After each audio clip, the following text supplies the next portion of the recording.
good afternoon, everyone. It's an absolute pleasure to be here today, and I cannot tell you how excited I am to talk to you, not as an author, but as a writer. And let me tell you why that distinction matters. When you step into the realm of being an author, your writing transforms. It becomes a product, one that's packaged, marketed, and whether we like it or not, dictated by sales. Today, the question is no longer, does this piece of writing really matter? But the question becomes, how many copies will this sell? So when I say I'm here as a writer, I also mean to say that a writer is someone who crafts with passion, with purpose, and for reasons far beyond the numbers on a bestseller list. So let's get to the heart of the matter. Why do you want to become a writer? Is it because you envision stacks of your books in bookstores, each one sold like hotcakes? Or do you write because it brings you peace, clarity, and transformation? Maybe it's a bit of both.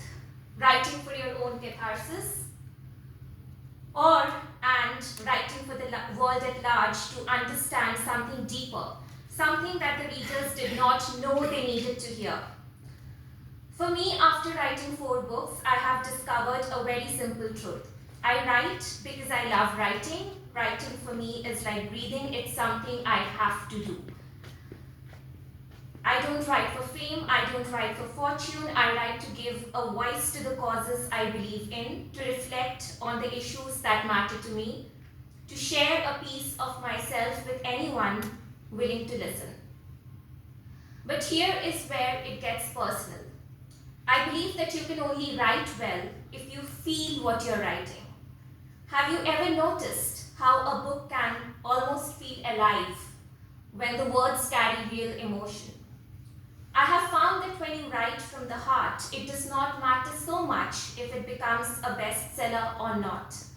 What matters is that you have created something that speaks to someone. For instance, when I wrote about the intersection of feminism and mental health, in one of my books, I had a vision. What if even one person, one woman, one person belonging to a marginalized gender read my words and found the courage to push through their doubts and chase their dreams? Or what if someone grappling with a mental health crisis read my work and thought, I'm not alone? That is the magic of writing, knowing that your words can touch hearts and change lives. Now, if I had to describe my writing in one sentence, it would be this. I write because I want to offer a new lens, a fresh perspective on the challenges we face today.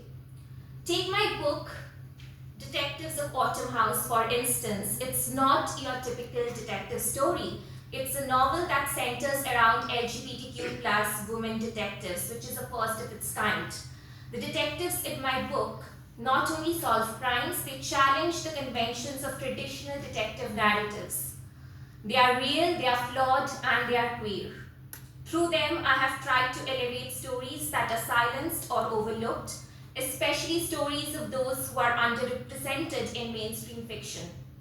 These characters exist in a world where their personal histories are linked to global struggles, fighting for LGBTQ rights and freedom of expression in a world that is still learning to accept them. Writing this book was not just about telling a story. It was about bringing visibility to voices that deserve to be heard, creating a narrative that normalizes non-heteronormative relationships.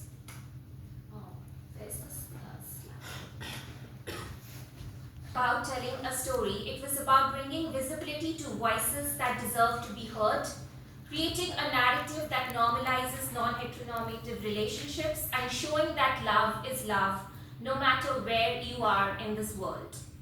And the places these detectives travel, London, Delhi, US, they are not just settings, they are reflections of the shared global struggle for justice. It's about showing that the fight for social justice is universal. Take another example. Consider my book, The Ocean is her title. It's all about transformation. Imagine a protagonist who goes from being human to becoming an oceanic entity. This sounds strange, right? But it's powerful. This transformation is both metaphorical and literal, reflecting the complexities of the human spirit. The ocean is not just water, it's a representation of emotional depth, psychological turmoil, and even healing. It's chaotic, unpredictable, and beautiful, much like the human experience. The book blends genres, science fiction, fantasy, psychological thriller, taking risks, breaking boundaries. The shifting timelines and non-linear narrative reflect the psychological chaos of the protagonist Polony as she navigates trauma and identity. It's not just a story, it's an exploration of how identity can be fluid, how we can reshape ourselves, and how the human spirit connects with the vastness of the world and the unknown. Writing for me is never about following market trends. It's about pushing the frontiers of what literature can and cannot represent. It's about being brave enough to experiment, to challenge, and to redefine what stories can do. So to everyone in this room, whether you are an aspiring writer, a reader, or just someone who loves stories, I'm asking you to think, what drives you? Why do you write? Is it the desire to tell your truth, to challenge the world, or to explore something new? Because the most important thing is that your voice matters, your perspective matters, and in a world that's always changing, we need more voices that are not afraid to speak up. However, at the same time, I'm thrilled to be here today, not just as a writer, but also as someone who is passionate about the endless possibilities fiction offers. Now, I'm not the kind of writer who crafts those easy breezy romantic tales that sweep you off your feet, or those high-octane thrillers that keep you up past midnight. Instead, my stories are a blend of the real and the imagined, the factual and the fictional, always nudging you towards discovering your own unique interpretation on the world. I'm not here to provide answers, I'm here to spark questions and open doors to new ways of seeing things. When you read my work, it does not give you a one-size-fits-all solution to a social problem. Instead, it invites you to look at the issue from your own angle, encouraging you to think about it in a way that's personal to you.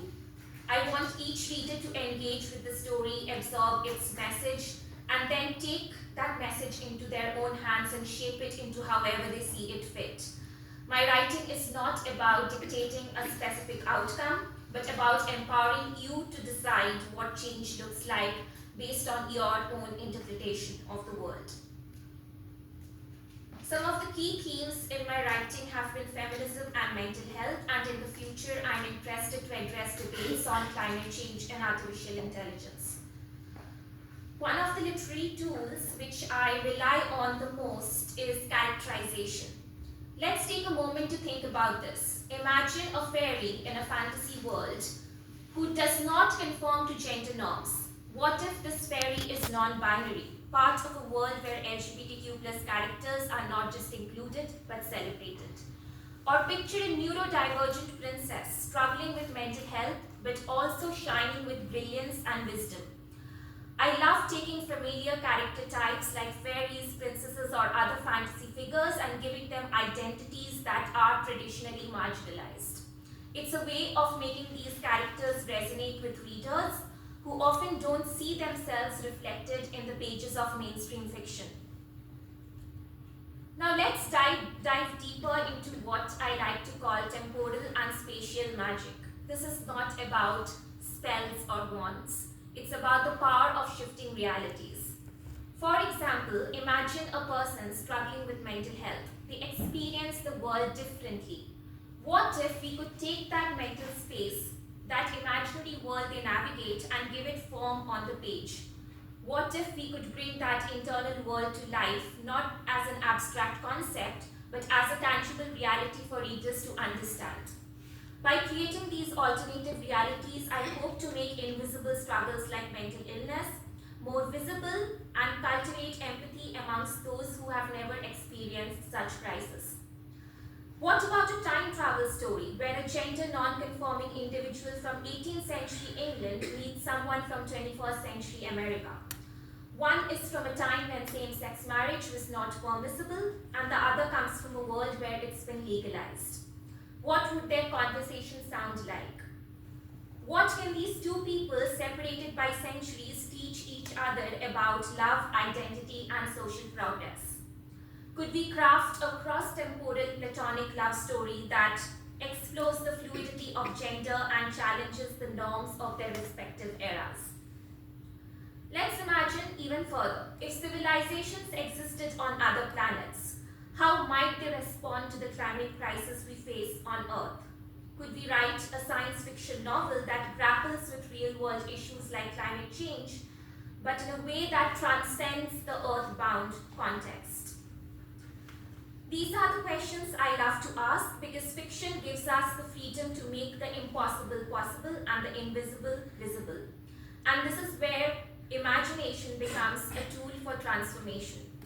The mind of a neurodivergent person might seem inaccessible, but fiction can help us understand it, allow us to walk in their shoes, see the world through their eyes, and cultivate empathy in ways we might never have imagined. What you will notice is that I have asked a lot more questions than I have provided answers. That's because I believe the power of storytelling lies in sparking curiosity, in challenging the way we think, and in opening our minds to limitless possibilities. While I'm here to talk about fiction, I want to emphasize that this spirit of questioning pervades my work, even in non-fiction.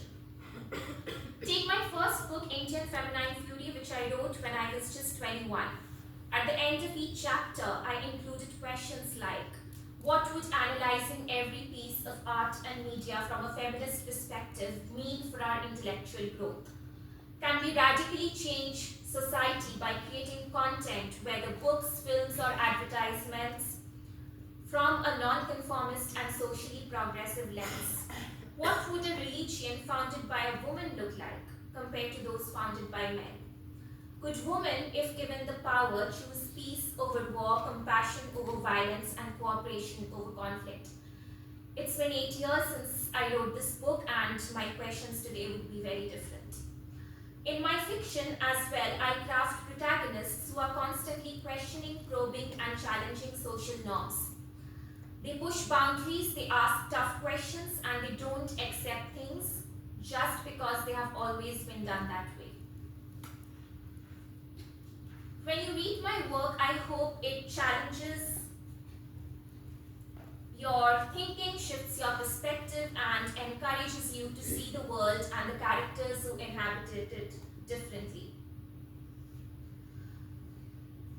Now, if you're curious about how I got started on this journey, it began as a child. I was in 5th standard, flipping through the books at my school library, where I picked up the unabridged version of Pride and Prejudice. The librarian thought it was too advanced for me, but I read it anyway, ignoring the limitations people placed in me. Those small acts of rebellion, of choosing to defy expectations, shaped who I am today.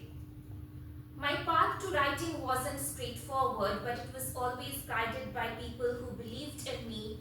A friend once told me that my writing was on par with Chetan Bhagat's.